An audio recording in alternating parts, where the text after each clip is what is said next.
Photo by Gene Sweeney Jr. Getty Images. The Oklahoma City Thunder and Utah Jazz are a budding NBA rivalry since their matchup in the first round of the Western Conference playoffs last season. Utah won that series in 6 games, but OKC won all 4 matchups against the Jazz this season, including 2 games decided by 1 point. The rivalry has led to chippiness on the court, but is now taking a serious turn off the court. Russell Westbrook and a couple attending the game were involved in a verbal altercation in Salt Lake City on Monday night. Westbrook was seen on camera spewing physical words toward the couple while on the bench and then explained that the couple shouted, "Get down on your knees like you're used to," at Westbrook, which prompted the star point guard to retaliate. This is not Westbrook's first run-in with Utah's crowd. After a Utah closed out OKC in Game 6, Westbrook confronted a fan while exiting the court and had some words for Utah's crowd in the ensuing press conference. Whether you think Russ took it over the top with his threats at the couple, which can be viewed here, be warned about language. It's no excuse for what the couple said to him on top of being in a city he's publicly stated displeasure for.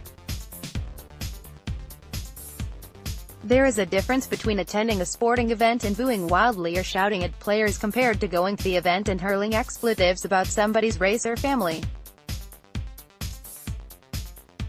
These lines have been crossed before, and this exchange comes a day after a fan shockingly jumped onto a soccer pitch and punched a player in the back of the head this past weekend. Russell Westbrook made a statement and did not take questions tonight. Here's all of the statement I can fit into one Twitter vid. pic.twitter.com/uka3a4 Jack Brett Dawson @bdawson writes, March 12, 2019 Words are not as violent as invading a live game and striking a player, but paying money to watch athletes perform gives you no right to speak freely. Should Westbrook have threatened to physically hit somebody? Probably not, but we've never been in his shoes.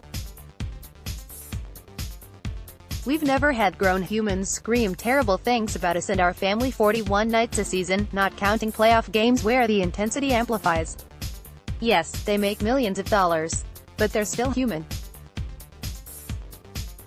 Set an example for kids sitting next to you, and screaming racial phrases towards an athlete knowing nothing can happen back to you is setting no example. I've never played a sport past the high school level and college intramurals, but working for 4 years, 2012 to 15, with the Florida State University football team brought stuff like this to life. Those were the Jameis Winston seasons, so the crab legs, sexual assault case and his other blemishes were shouted ad nauseam. Those were understood mishaps, to poke fun at, but when fans took it across the line towards him and other players, you feel the tension build. These were families screaming at 18 to 22-year-old college students things that can't be repeated on here, once again, knowing the players can't do anything about it. It's a sport-wide problem that has been brought to the forefront of the sports world the past couple days. Athletes are humans and they are content with the typical heckling. But when the line is crossed, the fans will have to get used to the players talking back and getting the security's attention. Next, quick rebuild in LA? Page 2, photo by Rocky Widner, NBA via Getty Images. Everything can change in a summer. The Miami Heat went from a first-round exit in the Eastern Conference playoffs to adding LeBron James and Chris Bosh in the same summer to catapult them to 4 straight NBA Finals and 2 titles. LeBron's return to the Cleveland Cavaliers, coupled with trading for Kevin Love, saw another quadrant of finals appearances for LeBron.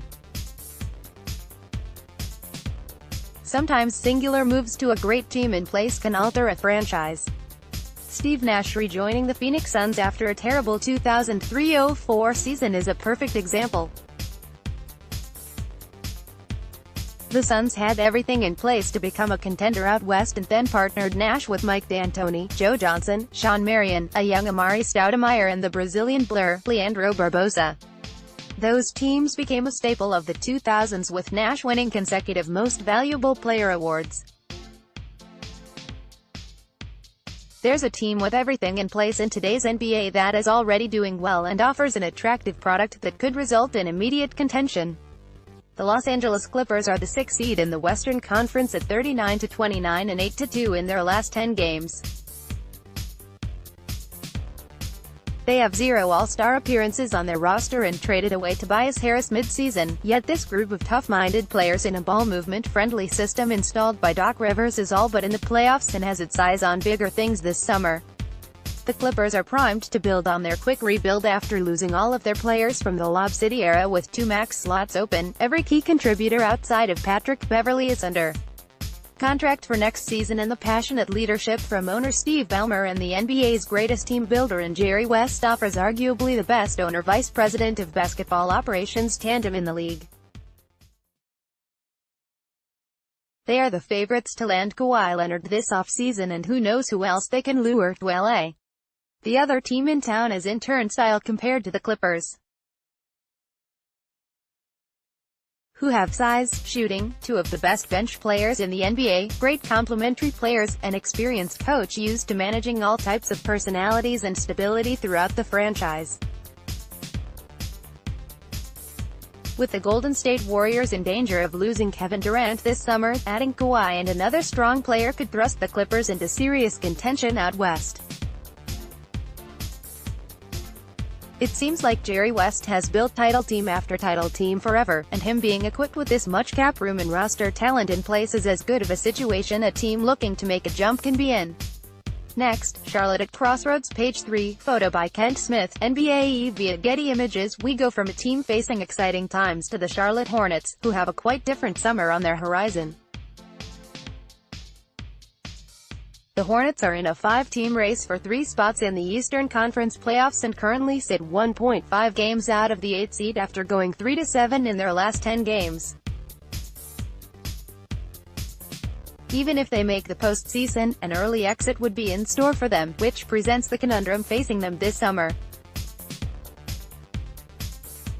Kemba Walker is an unrestricted free agent and has been in the playoffs twice in his 7 NBA seasons. He's going to have his share of free agent suitors, and the Hornets will have to offer their point guard a max contract to keep him in Charlotte, if that's even the best move. Kemba is as fun a watch we have in the NBA. His scoring, step-backs and ability to make difficult shots are the lone reason the Hornets have been competitive and entertaining. But they may have to let him walk to better their future. Charlotte doesn't have the pieces to trade for another star. Teams wouldn't accept Malik Monk, Miles Bridges and a first-round pick for a star that, paired with Kemba, would make them a legit threat in the East. Free agents don't view the Hornets as a destination, and they've had to overpay non-stars like Nicholas Batum to bring them to Charlotte. The only way for Charlotte to build a strong team is through the NBA draft. Their picks haven't panned out, so can Kemba trust this front office to strike gold with a pick on top of making savvy roster changes? Nothing in their history suggests a rapid turnaround. The Hornets potentially missed an opportunity to net a first-round draft pick and some young talent by not trading Kemba Walker this season, and risk losing him for free in July. Kemba staying in Charlotte would be a great story and the money is ridiculous, but is he content with a ceiling of backdooring into the postseason? We'll see what they decide, but a breakup may be best for both parties. Page 4. Use your arrows to browse. Photo by Stacey Revere. Getty Images. This week features Goliaths colliding in both conferences, including a pair of rivals taking their turns at the defending champs. Golden State Warriors at Houston Rockets, March 13. The Western Conference's best 2 teams, right now, at least, meet in Houston, with the Houston Rockets playing their best basketball of the season. The Golden State Warriors rarely hype up regular season games, but Stephen Curry's comments about this matchup, followed by a Mike D'Antoni jab back in his post-game press conference on Mar. 11 should bring a playoff vibe to the game.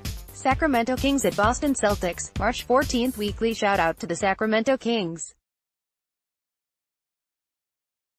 Golden State Warriors at Oklahoma City Thunder, March 16. I try to avoid using one team twice in 1 week, but Golden State going on the road to face 2 of their biggest threats in the Western Conference in the span of 72 hours is an extreme set of circumstances.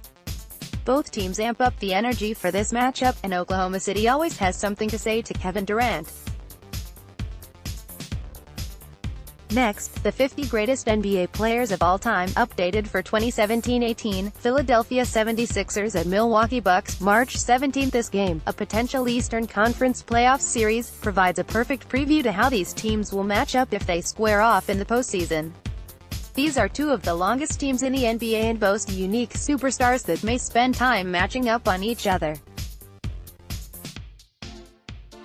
With Joel Embiid back, the Philadelphia 76ers could be duplicating last season's end-of-year push. Use your arrows to browse.